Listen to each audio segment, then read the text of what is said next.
सुंदर वन में गोलू कबूतर एक दिन अपनी पत्नी टूनी चिड़िया से झगड़ रहा था। वो कोई भी काम नहीं करता था, दिन भर घर में पड़ा रहता था। एक दिन वो टूनी चिड़िया से शराब पीने के लिए पैसे मांगने लगा। जब टूनी चिड़िया उसे पैसे देने से मना करती है, तब गोलू कबूतर घर छोड़कर भाग जाता है। टूनी चिड़िया अपने किस्मत पर रो रही थी। उसके रोने की आवाज सुनकर कालू कौवा वहां आता है। वो टूनी चिड़िया से कहता है, टूनी बहन, एक शराबी के साथ रहने से अच्छा है कि वो इस घर में ना रहे। तुम उसके लिए क्यों रो रही हो? क्या बताऊं कालू भैया, घर में अनाज का एक भी दाना नहीं है। अब समझ में नहीं आ रहा है मैं क्या करूं। कहीं कोई काम मिल जाता तो मैं कर लेती। ठीक है टूनी बहन, मैं तुम्हारे लायक कोई काम देखता हूँ और आकर तुम्हें बताता हूँ। इतना कहकर कालू कौवा वहां से चला जाता है। 2 दिन बाद कालू कौवा फिर से टूनी चिड़िया के घर आता है और टूनी चिड़िया को बताता है, टूनी बहन, मैंने आपके लिए काम खोज लिया है। आपको कूली का काम करना होगा। ठीक है कालू भैया, मैं कल से ही काम पर चली जाऊंगी। अगले दिन टूनी चिड़िया काम पर जाती है। वो एक पक्षी के पास जाकर कहती है, साहब लाइए, मैं आपका सामान उठा लेती हूँ। तब वो पक्षी कहता है, जरा अच्छे से उठाना, इसमें बहुत कीमती सामान है। इसे गिराकर कहीं तोड़ मत देना। आप चिंता मत कीजिए साहब, मैं आपको शिकायत का कोई मौका नहीं दूंगी। टूनी चिड़िया उस पक्षी का सामान सुरक्षित पहुंचा देती है। साहब मुझे जल्दी से पैसे दे दीजिए, धंधे का टाइम है। इस तरह टूनी चिड़िया सुबह से शाम तक पक्षियों का सामान एक जगह से दूसरे जगह पहुंचाती है। कई दिन गुजर जाते हैं। एक दिन टूनी चिड़िया एक अंडा देती है। अंडे को देखकर टूनी चिड़िया बहुत खुश हो रही थी। मैं अपने बच्चे को अच्छे संस्कार दूंगी। उसे इस बात की चिंता खाए जा रही थी कि जब वो काम पर चली जाएगी तो उसके अंडे की देखभाल कौन करेगा। तभी उसे उसकी पड़ोसन सुंदरी कबूतरी की याद आती है। वो जल्दी जल्दी सुंदरी के पास जाती है। क्या बात है टूनी चिड़िया, तू आज बहुत उदास दिखाई दे रही है। घर में सब ठीक ठाक है ना? जरा अपने ऊपर भी ध्यान दे। देख तो सूख कर कांटा हो गई है। चल अब बता, किस काम से आई है? सुंदरी बहन, मैंने एक अंडा दिया है। अब समझ में नहीं आ रहा है कि मैं अंडे की देखभाल कैसे करूं और काम पर भी कैसे जाऊं। इसीलिए मैं तुम्हारे पास मदद मांगने आई हूं। क्या तुम मेरे काम पर चले जाने के बाद मेरे अंडे की देखभाल कर दोगी? बहुत आस लेकर तुम्हारे पास आई हूं, मना मत करना बहन। टूनी बहन, तुम चिंता मत करो, मैं तुम्हारे अंडे की देखभाल कर दूंगी। तुम निश्चिंत होकर अपने काम पर जाओ। आखिर हम पड़ोसी एक दूसरे के काम अब नहीं आएंगे तो कब आएंगे? टूनी चिड़िया अपने काम पर चली जाती है और सुंदरी कबूतरी उसके अंडे की देखभाल करने लगती है। इस तरह कई दिन बीत जाते हैं और एक दिन अंडे से एक नन्ही चिड़िया बाहर आती है। शाम को जब टूनी चिड़िया अपने काम से वापस आती है, अपनी बच्ची को देखकर टूनी चिड़िया बहुत ही खुश होती है और सुंदरी से कहती है, सुंदरी बहन, अगर तुम नहीं होती तो मैं अपनी बच्ची का मुंह भी नहीं देख पाती। आज से मेरी बेटी पर तुम्हारा भी उतना ही अधिकार है जितना मेरा। उसकी ये बातें सुनकर सुंदरी कबूतरी के आंखों में आंसू आ जाते हैं। ये तेरा बड़प्पन है कि तूने मुझे इस काबिल समझा। जब तक तेरी बिटिया बड़ी नहीं हो जाती तब तक मैं इसकी देखभाल करूंगी। तू आराम से अपने काम पर जाती रहना। अब टूनी चिड़िया को इस बात का भय नहीं था कि कोई शिकारी पक्षी उसके गैर हाजिरी में उसकी बेटी को नुकसान पहुंचाएगा। टूनी चिड़िया अपनी बेटी को सुंदरी कबूतरी के पास छोड़कर खुशी खुशी अपने काम पर जाने लगी। सूरजपुर जंगल में टूनी चिड़िया अपने पति चूचू कबूतर के साथ रहती थी। उसकी एक बेटी थी जिसका नाम टुनटुनी था। टूनी चिड़िया और चूचू कबूतर मजदूरी करते थे। उन्हें मजदूरी करके जो भी पैसे मिलते थे उनमें से वो आधे पैसे अपनी बेटी की शादी के लिए जमा करते थे और आधे पैसे से अपना घर चलाते थे। समय गुजरता रहा और टुनटुनी बड़ी हो गई। एक दिन टूनी चिड़िया अपने पति चूचू कबूतर से कहती है, देखिए जी, अपनी टुनटुनी अब बड़ी हो गई है। बिरादरी में कोई अच्छा वर ढूंढना शुरू कर दो और अपने सगे संबंधियों में भी ये बात बता दो कि हम अपनी बेटी की शादी करना चाहते हैं। अगर उनकी नज़र में कोई योग्य वर हो तो हमें बताएं।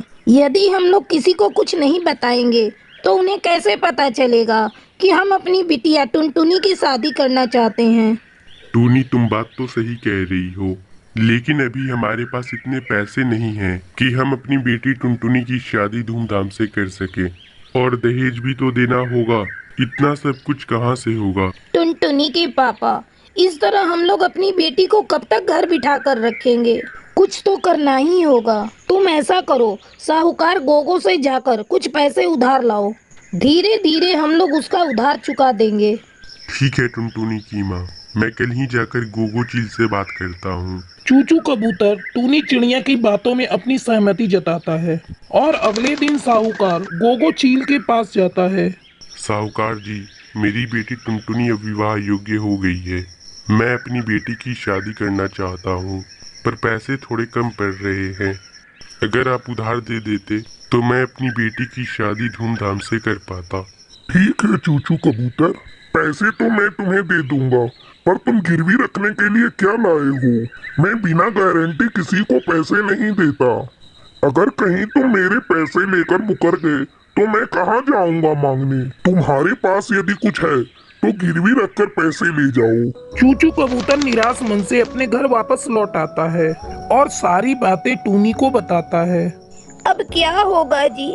हम लोगों के पास तो गिरवी रखने के लिए कोई सामान भी नहीं है। क्यों ना हम लोग ऐसा करें कि अपना घर साहूकार के पास गिरवी रख दें। कम से कम अपनी बेटी का घर तो बस जाएगा। हम लोग और ज्यादा मेहनत करेंगे, फिर साहूकार का उधार चुका देंगे। अगले दिन चूचू कबूतर अपना घर साहूकार के पास गिरवी रखकर पैसे ले आता है। फिर टुनटुनी के लिए अच्छा रिश्ता ढूंढने लगता है। जल्दी ही टुनटुनी की शादी बंटी कौवे से तय हो जाती है। चूचू कबूतर और टूनी चिड़िया टुनटुनी की शादी में बहुत अच्छा इंतजाम करते हैं और टुनटुनी के दहेज में बहुत सारा सामान देते हैं। धूमधाम से टुनटुनी चिड़िया की शादी बंटी कौवे से हो जाती है और खुशी खुशी टुनटुनी चिड़िया अपने ससुराल चली जाती है। टुनटुनी चिड़िया के ससुराल चले जाने के बाद टूनी चिड़िया और चूचू कबूतर बात कर रहे थे। देख रहे हो जी, टुनटुनी के चले जाने के बाद अपना घर कितना सूना लग रहा है। भगवान करे टुनटुनी अपने ससुराल में खुशी खुशी बस जाए। वैसे तो बंटी कौवे का स्वभाव बहुत ही अच्छा है। चलो, सब कुछ अच्छे से निपट गया। अब चलकर आराम करते हैं, सुबह फिर काम पर भी जाना है। फिर टूनी चिड़िया और चूचू कबूतर सो जाते हैं। कुछ दिनों तक दोनों मिलकर कड़ी मेहनत करते हैं और साहूकार का उधार चुका देते हैं। आज हम लोगों के सर से साहूकार के कर्ज का बोझ उतर गया। फिर टूनी चिड़िया और चूचू कबूतर खुशी खुशी रहने लगते हैं। टूनी चिड़िया की शादी भोलू कबूतर से हुई थी। शादी के बाद टूनी चिड़िया अपने ससुराल आ गई।